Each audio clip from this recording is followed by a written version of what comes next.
Today, we want to talk to you about something that impacts almost every investor, whether you're brand new or have years of investment experience. It's called the cycle of investor emotions, and it's one of the most powerful forces in finance because it's not driven by logic, but by emotions. This cycle explains why so many people buy at the top and sell at the bottom, not because they are unintelligent, but because they are human. Let's walk through the full emotional journey most investors experience in a typical market cycle. It all begins with optimism. The market starts to rise. News is positive. The economy looks stable. There is a sense of opportunity in the air. Investors feel confident. They start to put their money in. It feels like the time is right. That optimism grows into excitement. Their investments are going up. Portfolios are in the green and looking good. People start to talk about gains. They feel proud and a little smarter. This was the right move, they think. This is how you build your wealth. Next comes thrill. The market is red hot. Returns are exceeding expectations. Everyone is making money. Risk is being ignored. Caution fades, and investors believe, I can't believe how easy this is. This is where greed starts to kick in. People invest more. They even borrow money to invest more aggressively. And at the very top, we have reached euphoria. This is the emotional peak, and ironically, it's also a point of maximum financial risk. Investors feel unstoppable, saying, I am a genius. This is a once in a lifetime opportunity, and they go all in. But behind the scenes, the market is overvalued. Warning signs are flashing, but no one wants to hear them. Why would they? Everything feels amazing. Then the market wobbles and anxiety sets in. Prices dip. Not a crash, just a pullback. Investors feel a little uneasy. This is just volatility or something worse.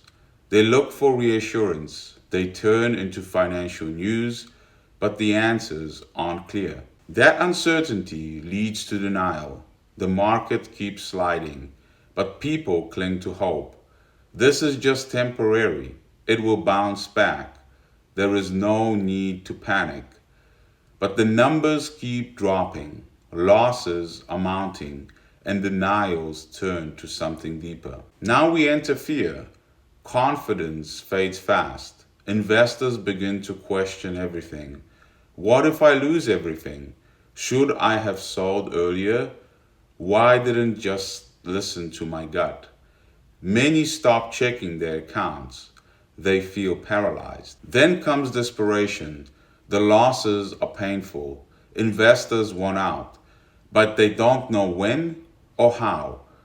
What's the right move now? Should I sell and wait? This confusion makes them vulnerable to emotional decisions. And soon after comes panic. This is where people start to sell at the worst possible time. I just can't take this anymore. Just get me out.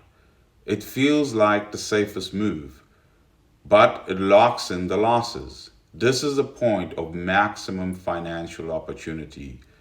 But it doesn't always feel like it. It feels like disaster. Finally, we get capitulation. The market has dropped significantly.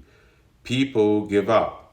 They sell what's left. They vow never to invest in the market again. They say things like, the stock market is a scam. I should have known better. I'm never going to do this again. And now we hit despondency. This is the emotional low point. Investors feel defeated, burned, exhausted. This is also the moment when most investors are on the sideline and the market is at its lowest point. Ironically, this is where smart, disciplined investors start quietly buying because they have seen this cycle before. Then slowly, hope returns. The market stabilizes. Bad news fades. Some green days start to show up. Investors begin testing the waters again. Hope turns into relief. The market is recovering. Portfolios look better. Confidence starts to rebuild. Relief becomes optimism, and the cycle begins all over again. So, what's the key takeaway? The most dangerous time to invest often feels like the safest, and the best opportunity to invest usually feels like the most uncomfortable. If you want to build long term wealth, you have to understand this emotional cycle and learn to act on discipline rather than emotion.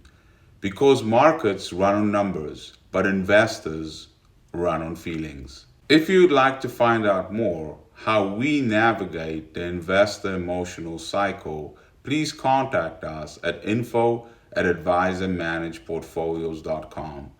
We look forward to educating you further.